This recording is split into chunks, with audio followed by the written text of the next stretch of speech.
அருமை சகோதரர்களே, இந்த உலகத்திலே மனிதனாக படைக்கப்பட்ட நம்மை போன்றோருக்கு இறைவனால் வழங்கப்பட்ட கிருபைகளிலேயே மிக பெரும் கிருபையாக நாம் அனைவரும் மதிப்பது, உணர்வது தீனுல் இஸ்லாம் என்கிற இந்த மார்க்கத்தை அல்லாஹ் நமக்கு கொடுத்திருப்பதுதான். உலகத்திலே இன்றைக்கு பெரும் பேறுகளாக பார்க்கப்படுகிற வளம், நலம், செல்வம், செல்வாக்கு, சொல்வாக்கு, இது எல்லாவற்றையும் விட ஒரு ஈமான் கொண்டவனாக நாம் உயர்ந்த நிலையிலே வைத்து மதிப்பது அல்லாஹ் நமக்கு கொடுத்திருக்கிற இந்த மார்க்கத்தை தான். ஏனென்றால் இந்த மார்க்கத்திலே இருக்கிற நாம் மட்டும்தான் இதனுடைய அழகை, இதனுடைய ரம்மியத்தை, இதனுடைய அலங்காரத்தை, இதில் இருக்கிற அந்த உயர்ந்த அடிப்படைகளை உணர முடிகிறது. ஏனென்றால் இந்த மார்க்கம் சொல்லுகிற போதனைகள் எதுவுமே நம்முடைய வாழ்வை விட்டு தனியாக இல்லை. எது ஒரு மனிதனுடைய வாழ்க்கையில் அன்றாடம் தேவைப்படுகிறதோ அதையே போதனைகளாக இந்த மார்க்கம் சொல்லித் தருகிறது. அதிலே உள்ள ஒரு முக்கியமான போதனையைத்தான் இன்றைக்கு நாம் பார்க்க போகிறோம் இன்ஷா அல்லாஹ். என்னது? இது அன்றாடம் நம்முடைய வாழ்விலே தேவைப்படக்கூடியது. ஏனென்றால் இது அன்றாடம் நம்முடைய வாழ்விலே நடந்து கொண்டே இருக்கக்கூடியது. கணவனுக்கும் மனைவிக்கும் இடையில் அன்றாடம் நடப்பது, நண்பர்களுக்கு இடையில் எப்போதாவது நடப்பது, அக்கம் பக்கத்துக்காரர்களுக்கு மத்தியில் அடிக்கடி நடப்பது, உறவுக்காரர்களுக்கு மத்தியில் கொஞ்சம் விட்டு விட்டு நடப்பது, எதிரிகளிடத்திலே எப்போதும் நடப்பது, மாற்று கருத்து கொண்டவர்களிடத்தில் மாறி மாறி நடப்பது. என்னது? வாக்குவாதம், தர்க்கம். கொஞ்சம் சிந்தித்து பாருங்கள். இங்கே ஒரு 30 வயதை தொட்ட 40 வயதை தொட்ட யாராவது இருக்கிறீர்கள் என்றால், விவரம் தெரிந்து ஒரு 30 ஆண்டு காலத்தை அல்லது 35 ஆண்டு காலம் உங்களுடைய வரலாறை கொஞ்சம் நீங்கள் அப்படியே புரட்டி சொல்லலாம். ஒரு துல்லியமாக சொல்ல முடியவில்லை என்றால் கூட ஒரு மேலோட்டமாக உங்கள் வாழ்வின் முக்கிய பகுதிகளை உங்களால் நினைவு கூறி சொல்ல முடியும். நான் கழித்த இந்த 25 வருடங்களில் யாரோடும் நான் தர்க்கமே செய்ததில்லை என்று யாராவது இங்கே சொல்ல முடியுமா? அல்லது இங்க இருக்கிற 50-60 வயதை கடந்த பெரியவர்கள் யாராவது, நானும் விவரம் தெரிந்து 30 ஆண்டு காலம் இந்த ஊரிலே வாழ்ந்து விட்டேன் அல்லது 35 ஆண்டு காலம் கழித்து விட்டேன், நான் யாரோடும் தர்க்கம் செய்ததே இல்லை என்று சொல்ல முடியுமா? நிச்சயம் சொல்ல முடியாது. ஏன்? அல்லாஹ் அப்படிப்பட்ட இயற்கையில் தான் நம்மை படைத்திருக்கிறான்.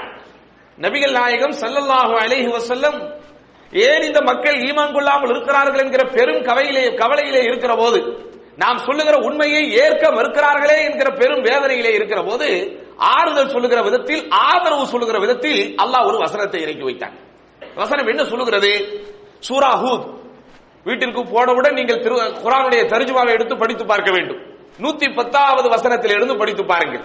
அதிலே அல்லாஹ் எப்படி நபிகள் நாயகம் ஸல்லல்லாஹு அலைஹி வஸல்லம் அவர்களுடைய அழைப்பு பணியை ஏற்கிற ஒரு சிறு கூட்டம் இருந்தாலும் ஏற்காத பெருங்கூட்டம் அவர்கள் வாழுகிற போதே இருந்ததோ, அதே போன்றுதான் அகிலத்தின் அருட்கொடை அண்ணலம் பெருமானார், பொறுமையின் பொக்கிஷம், மனிதகுல மாணிக்கம், எதையும் தாங்கும் இதயம் நம் கண்மணி நாயகம் ரசூலுல்லாஹி ஸல்லல்லாஹு அலைஹி வஸல்லம் அவர்களுக்கு முன்பனுப்பப்பட்ட நபிமார்களும் சொல்லனா துயரங்களை, சங்கடங்களை தங்களுடைய பொது வாழ்விலே கண்டார்கள்.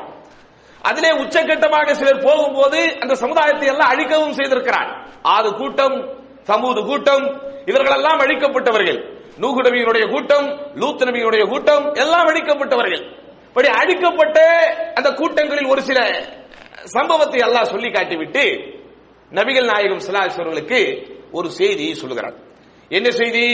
வலவ் ஷாஅ ரப்புக, நபியே உங்கள் இறைவன் நாடி இருந்தால், லஜஅலன் நாஸ உம்மதன் வாஹிதா, இந்த மக்களை ஒரே சமுதாயமாக ஆக்கி இருப்பான். அல்லாஹ் அது பெரிய விஷயமா? அல்லாஹ் மட்டும் நாடி இருந்தால் இந்த நாட்டிலே அல்லது இந்த உலகத்திலே ஏன் நிறத்தின் பேரால் மதத்தின் பேரால் பாகுபாடுகளும் கூறுபாடுகளும் இருக்கிறது? ஒரே நாடாக, ஒரே தேசமாக, ஒரே மொழி பேசக்கூடியவர்களாக, ஒரே எல்லையில் வாழக்கூடியவர்களாக அல்லாஹ் நாடினால் ஆக்க முடியாதா? ஏன் சிலரை அரபிகளாக, சிலரை அஜமிகளாக, சிலரை முஸ்லிம்களாக, பலரை முஸ்லிம் அல்லாதவர்களாக, முஸ்லிம்களிலேயே சிலரை மட்டும் கொள்கை உடையவர்களாக, பலரை கொள்கையற்றவர்களாக வைத்திருக்கிறானா இல்லையா? அதற்கு அல்லாஹ் காரணத்தை சொல்லுகிறார். என்ன காரணம்? இது அல்லாஹ்வுடைய நாட்டம். வலவ் ஷாஅ ரப்புக லஜஅல الناس உம்மத வாஹிதா, நபியே உமது இறைவன் மட்டும் நாடி இருந்தால் இந்த ஒட்டுமொத்த மக்களையும் ஒரே உம்மத்தாக ஆக்கி இருப்பான். ஆனால் வலா யஸாலூன முக்தலிஃபீன், அவர்கள் கருத்து வேறுபாடு கொண்டேதான் இருப்பார்கள். மக்களுடைய இயற்கை எது, இயல்பான பழக்கம் இது. ஒரு செய்தி இங்கே நான் சொல்லுகிறேன் என்றால் இங்கே அமர்ந்து கொண்டிருக்கிற எல்லோரும் ஒரே மாதிரி கேட்க மாட்டார்கள். ஒவ்வொருவரும் அவர்களுடைய பார்வைக்கு ஏற்ப, அவருடைய கோணத்திற்கு ஏற்ப, அவர்களுடைய சிந்தனைக்கு ஏற்ப, அவர்கள் வாழ்ந்து கொண்டிருக்கிற சமூக சூழலுக்கேற்ப, அவர்கள் கடந்து வந்த பாதைகளுக்கேற்ப, அல்லது அவர்கள் சேகரித்து வைத்திருக்கிற அனுபவத்திற்கும் அறிவிற்கும் ஏற்பத்தான் அதை புரிந்து கொள்வார்கள். என்னுடைய பார்வையில் வெள்ளையாக தெரிகின்ற எல்லோருமே எல்லாருடைய பார்வைக்கும் வெள்ளையாக தெரியாது. எனக்கு வலதுபுறத்திலே இருக்கிற ஒன்று உங்களுக்கு இடதுபுறத்திலே உள்ளது. நான் வேகமாக புரிந்து கொள்கிற சில விஷயங்களை நீங்கள் கொஞ்சம் அமைதியாகத்தான் புரிந்து கொள்வீர்கள், அல்லது நீங்கள் வேகமாக புரிந்து கொள்கிற பல விஷயங்களை நான் அமைதியாகத்தான் புரிந்து கொள்வேன். எல்லோருக்கும் அல்லாஹ் ஒரே உருவத்தை எப்படி கொடுக்கவில்லையோ, ஒரே விதமான தோற்றத்தை எப்படி கொடுக்கவில்லையோ, ஒரே மாதிரியான உடல் நிலையையும் மனநிலையையும் கொடுக்கவில்லையோ, அதே போன்றுதான் எல்லோருக்கும் அல்லாஹ் ஒரே மாதிரியான புரியும் நிலையை கொடுக்கவில்லை. எங்கே ஒரே மாதிரியான புரியும் நிலை கொடுக்கப்படவில்லையோ, புரிந்துணர்வு வழங்கப்படவில்லையோ, அங்கே இஹ்திலாஃப் என்பது, கருத்து முரண்பாடு என்பது சாதாரணமாக நிகழத்தான் செய்யும். அங்கே என்ன செய்ய வேண்டும்? கருத்து வேறுபாடு வருகிறதே என்பதற்காக களத்தை விட்டு ஒதுங்கிவிட முடியுமா? கருத்து வேறுபாடு வருகிறது என்பதற்காக கள்ள மௌனத்தை சாய்த்து விட முடியுமா? முடியாது. நம் தரப்பு நியாயத்தை, நம் தரப்பு வாதத்தை வலுவாக எடுத்து வைக்க வேண்டிய நிர்பந்தத்திலே ஒவ்வொருவரும் இருக்கிறோம். ஒரு சில நிர்பந்தத்திற்காக சில கட்டங்களிலே நாம் அமைதியாக போவது கொஞ்சம் சமயோஜித அடிவாக, சமயோஜித புத்தியாக கருதப்பட்டாலும் நம்முடைய அன்றாட வாழ்வில் எல்லா இடங்களிலும் மௌனத்தை கடைபிடிக்க முடியாது. நம் தரப்பு நியாயத்தை, நம் தரப்பு வாதத்தை, நம்மிடத்தில் இருக்கிற வலுவான ஆதாரத்தை எடுத்து சொல்ல வேண்டிய நிர்பந்தத்திற்கு நாம் ஆளாக்கப்படுகிறோம். மனைவியாக இருந்தாலும், மக்களாக இருந்தாலும், பெற்றோராக இருந்தாலும், உற்றாராக இருந்தாலும், மற்றாராக இருந்தாலும் சரி, என்ன செய்யணும்? சில கட்டங்களில் நம்முடைய நியாயத்தை நாம் எடுத்து சொல்ல வேண்டும். ஆனால் இங்கே பிரச்சனை என்ன தெரியுமா? நியாயத்தை எடுத்து சொல்கிறோம் என்கிற பேரில் எல்லோரையும் எதிரிகளாக்கக்கூடிய பழக்கம் தான் இன்றைக்கு பெரும்பான்மையானவர்களிடத்தில் இருக்கிறது. நாளொன்றுக்கு, வாரம் ஒன்றுக்கு, மாதம் ஒன்றுக்கு ஆயிரக்கணக்கான விவாகரத்து கேசுகள் இன்றைக்கு நீதிமன்றங்கள் முழுவதும் இருக்கிறது. என்ன காரணம் என்று கேட்டு பாருங்கள். ஒரே ஒரு பதில் தான் எல்லோருக்கும், எங்களுக்கு இடையில் மிஸ் அண்டர்ஸ்டாண்டிங். அதுதான் பெரிய காரணம். உடல் ரீதியான, மனோ ரீதியான மற்ற காரணங்கள், காரியங்கள் சில இடங்களிலே இருந்தாலும் பெரும்பாலும் என்ன பிரச்சனை? ஒரு புரிந்து போதல் அங்கே இல்லை, ஒத்து போகுதல் அங்கே இல்லை. இவன் ஒரு பள்ளத்தாக்கில், அவள் ஒரு பள்ளத்தாக்கில். அவன் கிழக்கிலே என்றால் இவள் மேற்கிலே இருக்கிறாள், அவன் காஷ்மீர் என்றால் இவன் கன்னியாகுமரி என்கிறான். இப்படிப்பட்ட வித்தியாசம் நம்ம இடத்துல இருக்க போய்தான் நட்புகள் இன்றைக்கு தொடரவில்லை, திருமண வாழ்வு தொடரவில்லை. நபிகள் நாயகம் ஸல்லல்லாஹு அலைஹி வஸல்லம் வரலாறிலே 23 ஆண்டு கால நபித்துவ வாழ்க்கையை இஸ்லாத்தை ஆரம்பத்திலே ஏற்றவர்களாகட்டும், இடையிலே ஏற்றவர்களாகட்டும், கடைநிலையிலே ஏற்றவர்களாகட்டும், ஏற்றவுடன் ரசூலுல்லாஹ்வின் வட்டம் என்கிற அந்த ஒரு தாயிராவிற்குள், ரசூலுல்லாஹ்வுடைய சர்க்கிள் என்கிற அந்த வட்டத்திற்குள் வந்த யாருமே போகவில்லை. அபூபக்கர் சித்திக் ரலியல்லாஹு அவர்களுக்கும் ரசூலுல்லாஹி ஸல்லல்லாஹு அலைஹி வஸல்லம் 23 ஆண்டு கால பழக்கம். நபித்துவம் வந்ததற்கு பிறகு அந்த முதல் நாளில் ரசூலுல்லாஹ்வுடைய கரம் பற்றி அவர் ஷஹாதா சொல்லும் போது எப்படி ஒரு கிரிப்பாக அவர்களுக்கு இடையில் நட்பும் சகோதரத்துவமும் அன்பும் பாசமும் பிணைப்பும் இணைப்பும் இருந்ததோ, அது ரசூலுல்லாஹ்வுடைய மரணத்தின் நாளல்ல சகோதரா, மரணத்தின் நொடி வரைக்கும் தொடர்ந்தது. இப்படி ஒரு நட்பு நமக்கு யாரிடத்திலாவது இருக்கிறதா? 30 ஆண்டு கால நட்பு எனக்கும் இவருக்கும் இடையில் இருக்கிறது என்று நம்மால் சொல்ல முடியுமா? அந்த 30 ஆண்டு கால நட்பும் 30 ஆண்டு காலத்திற்கு முன்பு எப்படி ஒரு வலுவாக துவங்கியதோ அதே வலுவு கொஞ்சமும் குறையாமல் இன்றைக்கு வரைக்கும் இருக்கிறது என்று சொல்ல முடியுமா? இல்லை. ஒரு உதாரணத்திற்கு நாம் சொல்லுகிறோம் என்றால், எனக்கும் இவருக்கும் இடையில் 35 ஆண்டு கால நட்பு. கொஞ்சம் அந்த 35 ஆண்டு கால நட்பை ரிவ்யூ செய்து பாருங்கள். நீங்கள் நெருங்கி பழகி இருக்க மாட்டீர்கள், உரிமையோடு எடுத்து பழகி இருக்க மாட்டீர்கள், உள் விவகாரத்திற்குள் நுழைந்திருக்க மாட்டீர்கள். ஹாய், ஹவ் ஆர் யூ, அஸ்ஸலாமு அலைக்கும், வலைக்கும் சலாம் தோடி நிப்பாட்டி இருந்தால் தான் நட்பு தொடரும். கொஞ்சம் இறங்கி சிரித்து பேசி, உன் கஷ்டத்திலே நான், என் கஷ்டத்திலே நீ, உனக்காக நான், எனக்காக நீ, என் ரகசியத்தை உன்னிடத்திலே சொல்லுகிறேன், உன் ரகசியத்தை என்னிடத்திலே சொல்லுகிறேன் என்று இறங்கி பாருங்கள், அந்த நட்பு ரொம்ப நாள் நீடிக்காது. ஏன்? கருத்து வேறுபாடுகள் வரும்போது, மாற்று கருத்து சொல்லுகிற போது இஸ்லாம் சொல்லுகிற ஒழுக்கத்தை இன்றைக்கு நாம் யாரும் பேணுவதில்லை. என் தரப்பு நியாயத்தை சொல்ல வேண்டும் என்கிற பிடிவாதம் தான் என்னிடத்திலே ஓங்கி நிற்கிறதே தவிர, என் கருத்தை நியாயப்படுத்த வேண்டும் என்கிற வெறிதான் என்னிடத்திலே ஓங்கி நிற்கிறதே தவிர, இஸ்லாம் இதற்கு என்ன வழிகளை சொல்லி இருக்கிறது, இஸ்லாம் இதற்கு என்ன அதபுகளை மரபுகளை சொல்லிக் கொடுத்திருக்கிறது என்பதில் நம்மில் யாரும் பேணுவதில்லை சகோதரர்களை. பெரும்பாலும் அப்படி மட்டும் நாம் பேணினோம் என்றால் அங்கேதான் வேற்றுமையில் ஒற்றுமை காண முடியும். இது வேற்றுமையில் ஒற்றுமை என்று பேசுகிறோமே, அந்த வேற்றுமையில் ஒற்றுமை எப்படி காண முடியும்? எப்படி அதை சாதிக்க முடியும், எப்படி அதை சாதகமாக்க முடியும், எப்படி அதை அனுகூலமாக்க முடியும் என்றால் இஸ்லாம் சொல்லுகிற மாற்று கருத்தை சொல்லுவதற்கு கருத்து வேறுபாடு கொள்ளும் போது நாம் பேண வேண்டிய ஒழுக்கங்களாக, வழிமுறைகளாக, நெறிமுறைகளாக, மறை வழிகளாக எது நமக்கு சொல்லப்பட்டிருக்கிறதோ அதை நாம் பின்பற்ற வேண்டும்.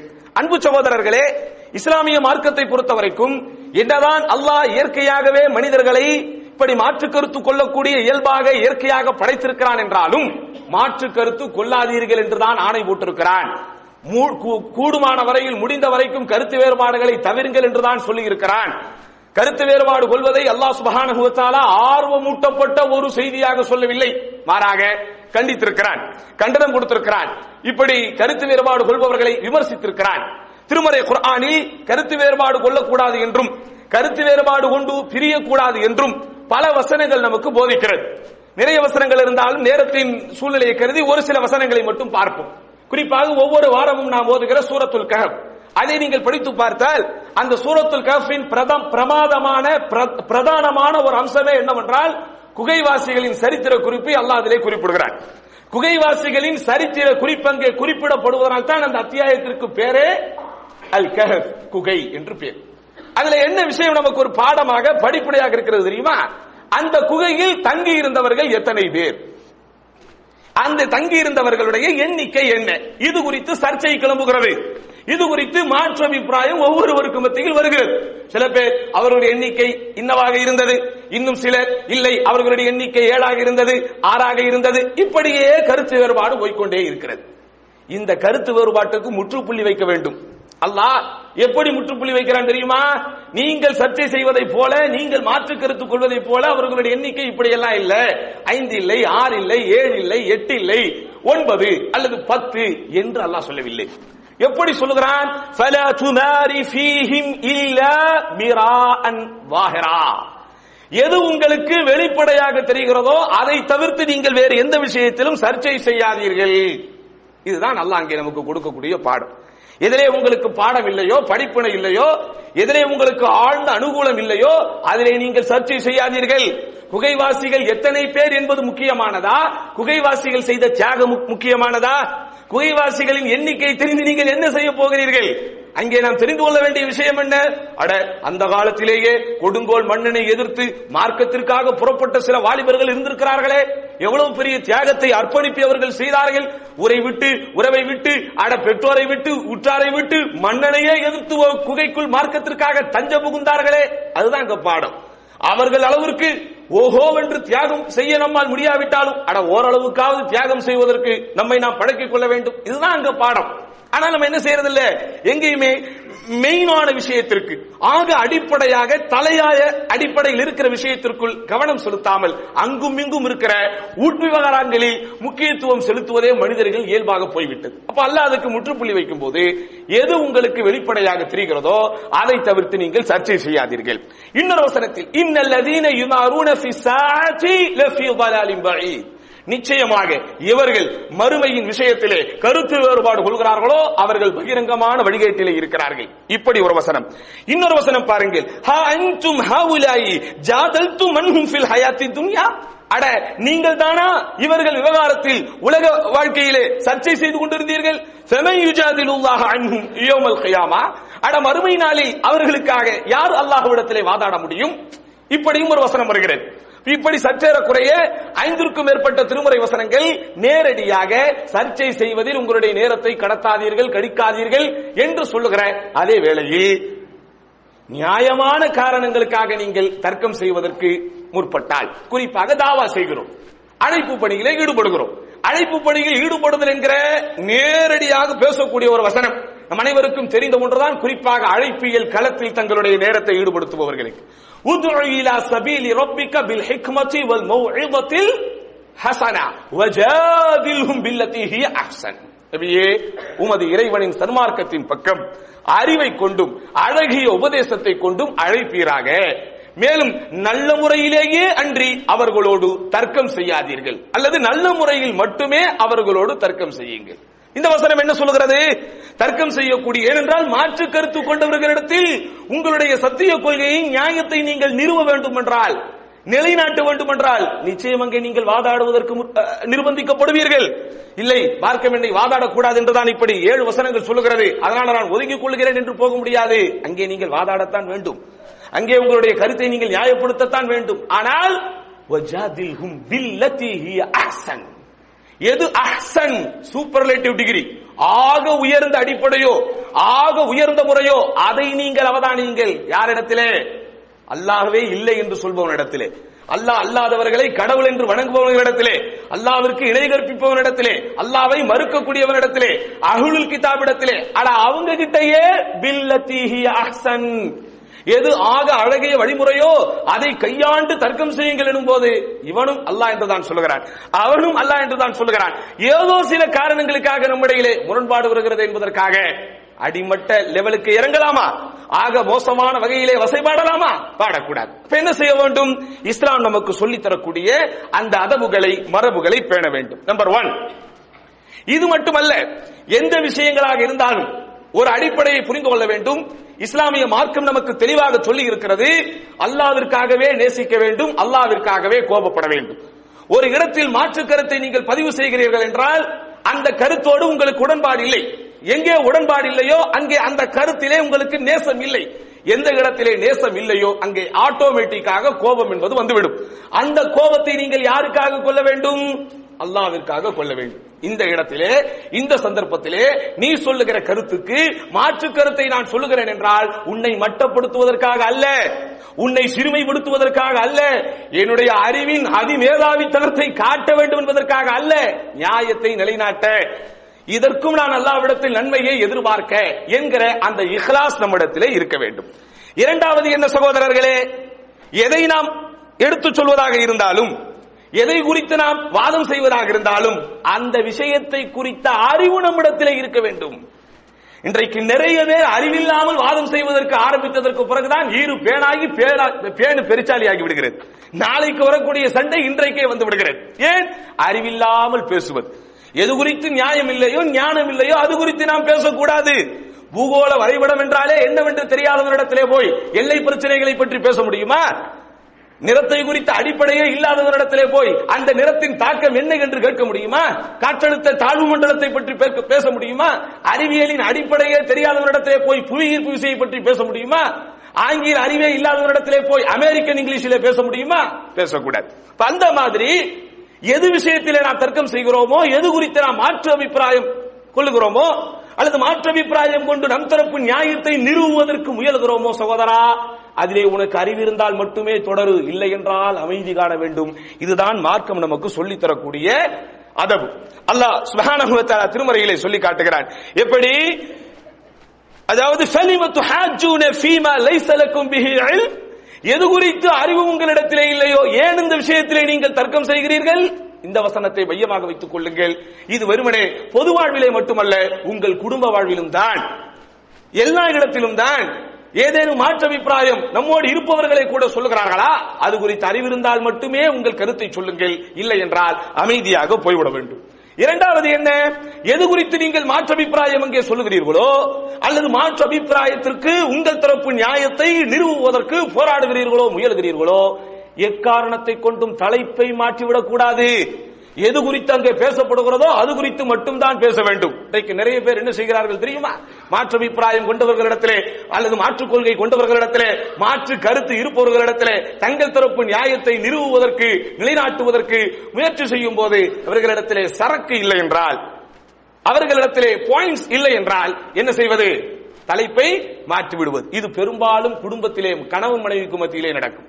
மனைவி செய்கிற ஒரு தவறை கணவன் கண்டித்தாலோ, கணவன் செய்கிற ஒரு தவறை அந்த நேரத்தில் மனைவி கண்டித்தாலோ, நம்மிடத்திலே தவறு இருக்கிறது என்றால் அதை ஏற்றுக்கொள்ள வேண்டும். ஆனா நம்ம என்ன செய்யறது? உன்னை பத்தி தெரியாதா?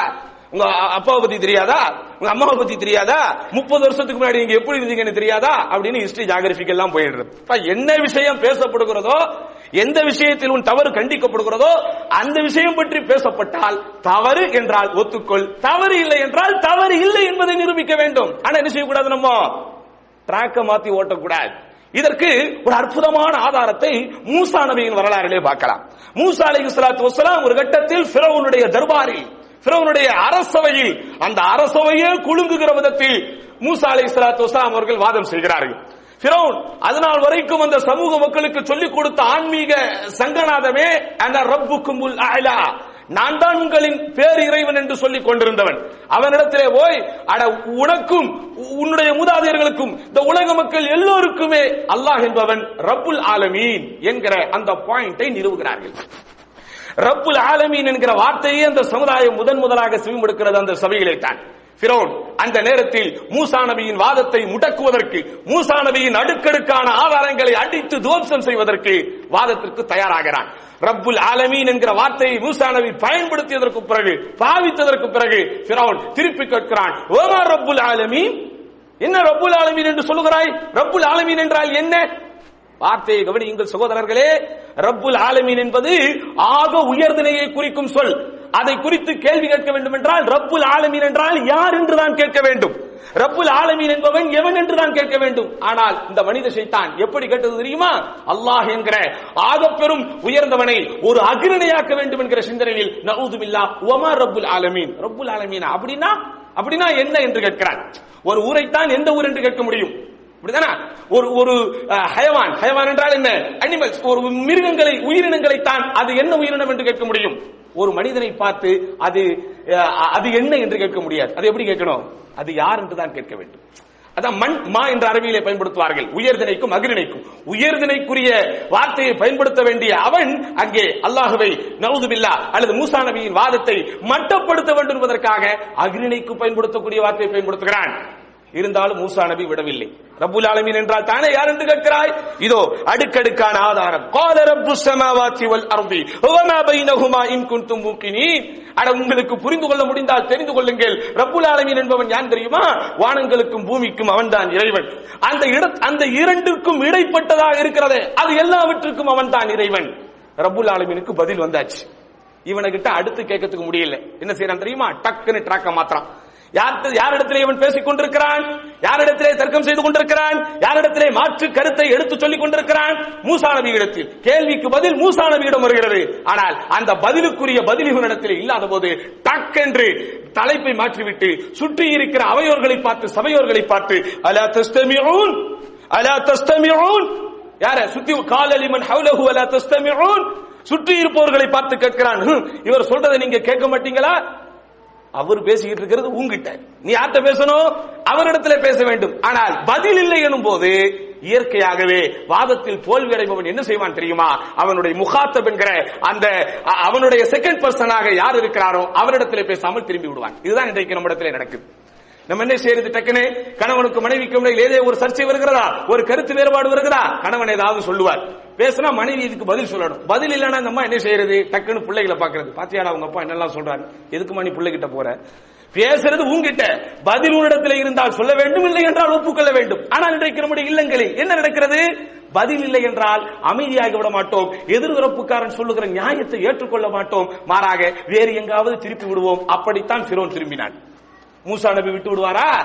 மூசா அலைஹிஸ்ஸலாத்து வஸலாம் அவர்கள் விட்டு விடுவார்களா? உடனே கால ரப்புக்கும் வ ரப்பு ஆபாஇக்குமுல் அவ்வலீன், அட நீ கேட்ட ரப்புல் ஆலமீன் யார் தெரியுமா? உங்களுக்கும் அவன்தான் இறைவன், உன்னுடைய முன்னோர்கள் மூதாதையர்கள் உனக்கு முன்னிருந்த எல்லோருக்கும் அவன்தான் இறைவன். திரும்பவும் மூசா நபி ட்ராக்ல நிற்கிறாங்க. மூசா நபி என்ன செய்கிறார்கள்? தலைப்பிலேயே நிற்கிறார்கள். திரும்பவும் இவரிடத்திலே பதில் இல்லை. கால இன்ன ரசூலக்கும் அல்லதி உர்சில இலைக்கும் லமஜ்னூன். திரும்ப அவன் யாரிடத்தில் பேசல? மூசா நபி இடத்தில் பேசவில்லை, மாறாக அவனுடைய அடியாட்களிடத்தில், சபையோர்களிடத்தில் தான் பேசுகிறான். பார்த்தீர்களா, உங்களுக்கு தூதராக வந்திருக்கிற இவர் பைத்தியக்காரர். நஊது பில்லாஹ். இப்படித்தான் வார்த்தை எப்போது தடிக்கும், வார்த்தை எப்போது கொஞ்சம் முரண்டு பிடிக்கும், வார்த்தை எப்போது கொஞ்சம் கனப்பரிமாணத்தை கூட சேர்க்கும் என்றால் பதில் இல்லை என்றால். கேள்விக்கு பதில் இருந்தால் நார்மலாக பேச்சுவார்த்தை நடக்கும். முதலில் கோபமாக வரும், கோபம் கொஞ்சம் தடித்த வார்த்தைகளை விடும், தடித்த வார்த்தை கொஞ்சம் ஆத்திரத்தை கிளப்பிவிட்டு அடுத்துதான் கெட்ட வார்த்தைகளை பேசவை. யாருகிட்ட?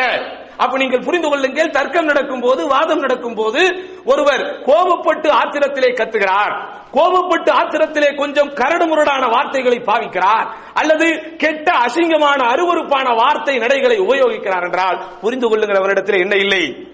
பதில் இல்லை.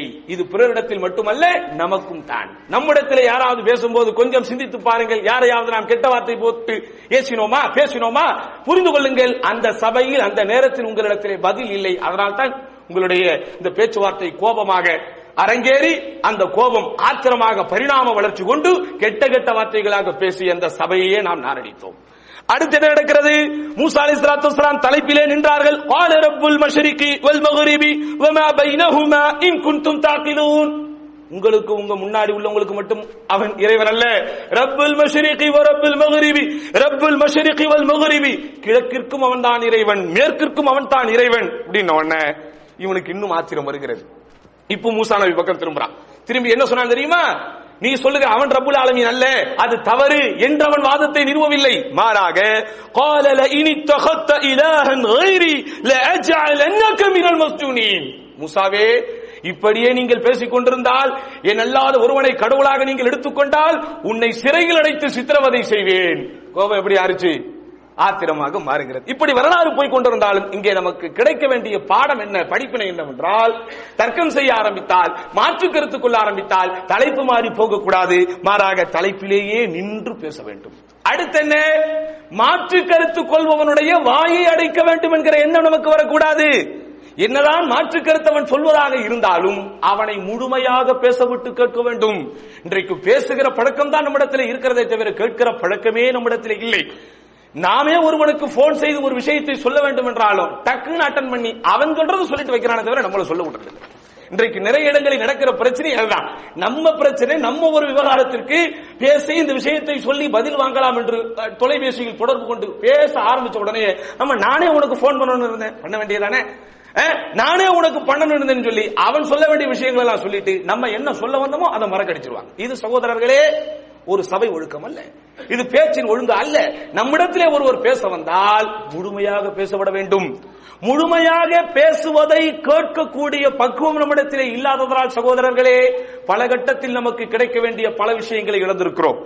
நாம் பெற்றிருக்க வேண்டிய அனுபவத்தை, அறிவை, ஆற்றலை, அருளை, பொருளை, செல்வத்தை பல இடங்களில் சிலர் நம்மிடத்திலே சொல்ல வரும்போது முழுமையாக அவதானிக்கக்கூடிய பக்குவம் இல்லாததால் இழந்திருப்போம்.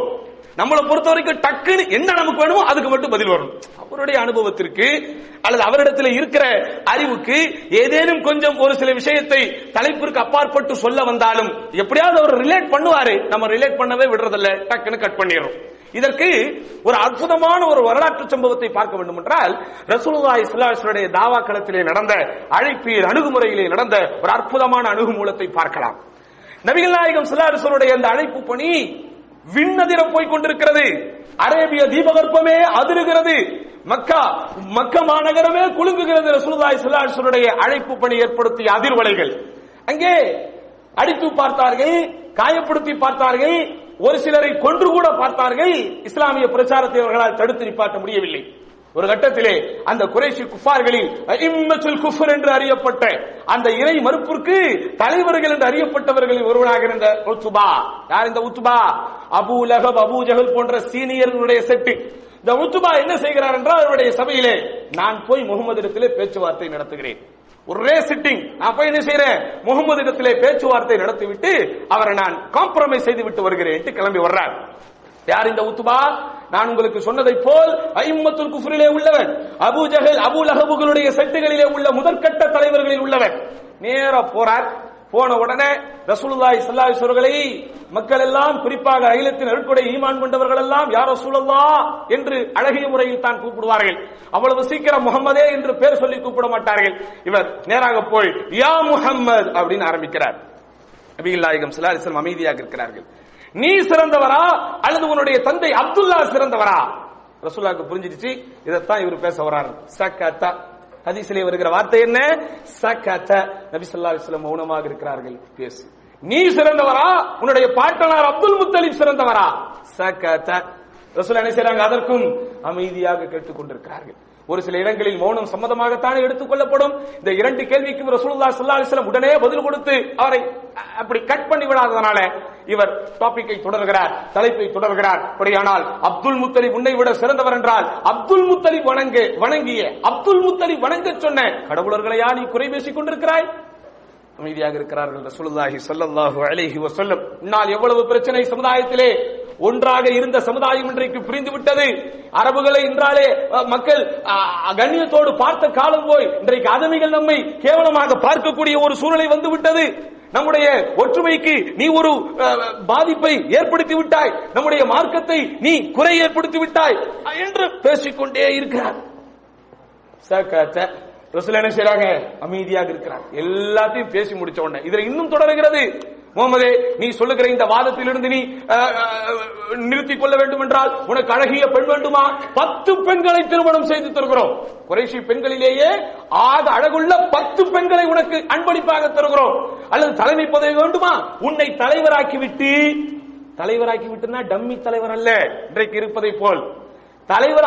அவரே சொல்லுகிற வார்த்தை, உன்னை கேட்காமல் எந்த முடிவையும் நாம் எடுக்க மாட்டோம். பதிவு செய்கிற வார்த்தையை கவனித்தீர்களா?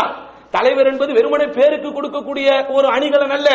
உன்னை கேட்காமல் எந்த முடிவும் எடுக்க மாட்டோம். அப்படி பவர்ஃபுல் தலைவராக நம்ம ஊர்ல உள்ள ஜனாதிபதி மாதிரி கிடையாது. அடுத்து தொடர்கிறார்கள், அல்லது உனக்கு பொருளாதாரம் வேண்டுமா? எல்லாவற்றையும் திரட்டி தருகிறோம். அது வரைக்கும் ரசூலுல்லாஹ் அமைதியாகவே இருக்கிறார்கள். ரசூலுல்லாஹ்க்கு தெரியாதா இவர் எதை பேச வருகிறார் என்று? அந்த பேச்சின் முதல் வாக்கியமே ரசூலுல்லாஹ்வுக்கு உணர்த்தி இருக்காதா பேரம் பேசத்தான் இந்த புள்ளி வந்திருக்கிறது என்று? அமைதியாக இருக்கிறார்கள். இதுதான் சகோதரர்களே அதபு, இதுதான் மரபு. நம்மளா இருந்தா என்ன பண்ணிருப்போம்? பேச ஆரம்பிச்ச உடனே நீ நினைக்கிற மாதிரி ஆள் நான் கிடையாது பந்தா பண்ணிருப்போம். என்னையெல்லாம் விலைக்கு வாங்க முடியாது நாங்க பஞ்சு டயலாக் பேசிருப்போம். ஆனா முஹம்மது ஸல்லல்லாஹு அலைஹி வஸல்லம் அமைதியாக கேட்டு விட்டு எல்லாம் முடிச்ச உடனே ரசூலுல்லாஹ் கேட்ட ஒரே வார்த்தை ஃபரீகுச்ச யா அபுல் வலீத். அவன் ரசூலுல்லாஹ்வை பேசியது முஹம்மதே என்று அழைத்தான்.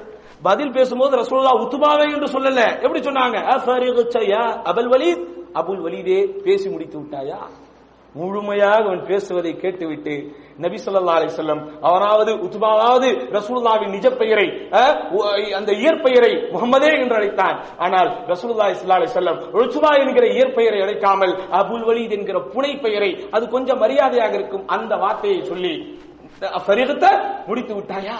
முடிச்சிட்டேன். உடனே ஒன்னும் செய்யாம சூரத்து ஃபுஸ்ஸிலத் இந்த அத்தியாயத்தின் சுமார் 13 வசனங்களை தொடர்ந்து ஓதுகிறார்கள். எந்த முகத்தை கொண்டவன் வந்தானோ அதல்லாத வேறொரு முகத்தை கொண்டு திரும்பி போனான் என்று அவனோடு இருந்தவர்களை வாக்குமூலம் தரக்கூடிய அளவிற்கு அந்த சம்பவம் மாறியவை. இது நமக்கு என்ன விளக்குகிறது, என்ன செய்தியை சொல்லுகிறது என்றால், யார் நம்மிடத்திலே மாற்று கருத்தே சொல்ல வந்தாலும், நமக்கு ஆச்சரியம் ஏற்படுத்தக்கூடிய செய்திகளையே சொல்ல வந்தாலும் அமைதியாக நிதானமாக கேட்டால் தான் நீங்கள் சொல்லுகிற கருத்தை கேட்க வேண்டும் என்கிற மனப்பக்குவத்திற்கு அவன் வருவான். நம்ம என்ன நினைக்கிறோம்? எங்க போனாலும் சி தான், சேவே கிடையாது நம்ம கிட்ட. யார் நம்ம கிட்ட என்ன பேச வந்தாலும் இரு நான் சொல்றதை கேளு, இதைத்தான் நாம் சொல்லுகிறோமே தவிர அவன் சொல்வதை நம்ம கேட்கிறதே கிடையாது. அதனால் மாற்று கருத்து கொண்டவர்கள் எதை சொன்னாலும் அதை நாம் அமைதியாக கேட்க வேண்டும்.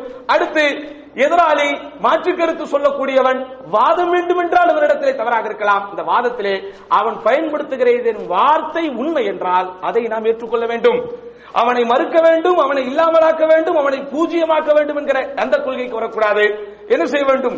அவன் தரப்பு நியாயம் உண்மையானதாக இருந்தால் அந்த உண்மையை நாம் என்ன செய்து கொள்ள வேண்டும்? ஏற்றுக்கொள்ள வேண்டும். அதே போன்று மாற்று கருத்து சொல்லும் போது கெட்ட வார்த்தைகளை பேசக்கூடாது, ஆத்திரம் கொள்ளக்கூடாது, சபிக்கக்கூடிய விதத்திலே வார்த்தைகளை பயன்படுத்தக்கூடாது. அடுத்து ரொம்ப முக்கியமானது சகோதரர்களே, உணர்ச்சி வசப்படக்கூடாது. கொஞ்சம் நம்முடைய அழுத்தத்தை, மன அழுத்தத்தை அடக்கி கொண்டு பேச வேண்டும். ஆயிஷா ரலியல்லாஹு அன்ஹா அவர்களுடைய வாழ்வில் ஒரு அற்புதமான ஒரு வரலாறு. அவர்களுக்கும் அப்துல்லா பின் உமர் ரலியல்லாஹு அவர்களுக்கும் ஒரு மஸ்அலாவில், ஒரு மார்க்கத்தின் விவகாரத்தில் மாற்று அபிப்பிராயம் வருகிறது. இப்னு உமர் ரலியல்லாஹு அவர்கள் சொல்லுகிற கருத்திற்கு அன்னை ஆயிஷா ரலியல்லாஹு அன்ஹா மாற்று கருத்து சொல்லுகிறார்கள். எப்படி ஆரம்பிக்கிறார்கள் தெரியுமா? ரஹிமல்லாஹு இப்னு உமர், உமரின் மகனுக்கு அல்லாஹ் அருள் புரியட்டும் என்று சொல்லிதான் வாதத்தை ஆரம்பிக்கிறார்கள். அதே போன்று தாபியீன்களில் ஒரு பெரிய அறிஞர் ஒருவர் இருந்தார், இப்னு அவுத் என்று சொல்லுவார்கள் அவருடைய பேர். அவரிடத்திலே இருந்த ஒரு அற்புதமான குணத்தை பற்றி மாணவர்கள் சொல்லுகிற போது சொல்லுவார்களாம், இதா அக்தபஹு ரஜுலுன், யார் அவரை கோபப்படுத்தினாலும் அவர் சொல்லுகிற முதல் வார்த்தை பாரக்கல்லாஹு ஃபீக், அல்லாஹ் உனக்கு அருள் புரியட்டும் என்று. இதை நாம் கொண்டு வர வேண்டும். மனைவியே நம்ம ஆத்திரமூட்டினாலும் அல்லாஹ் உனக்கு அருள் செய்யட்டும் என்று ஆரம்பித்து பாருங்கள், அந்த சண்டை கூட சமாதானமாக முடியும். இப்படியே மனைவியே கோபப்படுத்தினாலும் அல்லது மனைவியை கணவன் கோபப்படுத்தினாலும் மாற்று கருத்து கொண்டவர்கள் அல்லாஹ் உனக்கு அருள் புரியட்டும், அல்லாஹ் உனக்கு நிம்மதியை தரட்டும் என்கிற துஆவோடு நீங்கள் அதை கொஞ்சம் எடுத்து பார்த்தீர்கள் என்று சொன்னால் சகோதரர்களே, அங்கே சண்டை கூட, கோடை கூட அது வாடையாக மாறக்கூடிய ஒரு சூழ்நிலை இருக்கும் என்பதை நாம் புரிந்து கொள்ள வேண்டும். இறுதியாக எக்காரணத்தை கொண்டும் மாற்று கருத்து கொள்ளும் போது சத்தத்தை உயர்த்தக்கூடாது. சத்தத்தை உயர்த்துவது இன்றைக்கு பெரும் திறமையாக பார்க்கப்படுகிறது.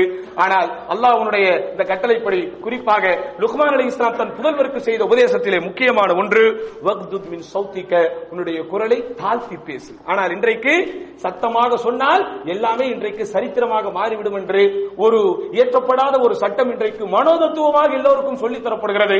அதனால் தான் சில தொலைக்காட்சி நிகழ்ச்சிகளிலே கூட எதிராளி சொல்லுகிற எந்த கருத்தையும் யாரையும் கேட்க விடாமல் சத்தம் போட்டு பேசினால் அவன் பெரிய ஆளாக பார்க்கப்படக்கூடிய ஒரு சூழ்நிலை வருகிறது. இதெல்லாம் மார்க்கம் நமக்கு சொல்லி தந்த அதபுகளில், மரபுகளில் ஒரு சில முக்கியமான மரபுகள், அதபுகள். இதை நாம் பேணி மாற்றுக் கொள்கைக்காரர்களிடத்திலேயோ அல்லது மாற்று கருத்து சொல்ல வருபவர்களிடத்திலேயோ அல்லது நம்முடைய விஷயத்தில் கருத்து வேறுபாடு கொள்பவர்களிடத்திலேயோ இந்த ஒழுக்கங்களை பேணி ஒரு உண்மை நிலவரத்தை, சத்தியத்தை புரிய வைக்கக்கூடிய நல்ல பாக்கியத்தை வல்ல ரஹ்மான் நம் அனைவருக்கும் தருவானாக. யா அல்லாஹ், எதை நாங்கள் சொல்கிறோமோ, எதை நாங்கள் கேட்கிறோமோ அதன்படி வாழக்கூடிய பாக்கியத்தை எங்கள் அனைவருக்கும் தந்தருள்வாயாக என்று வேண்டி நிறைவு செய்கிறேன்.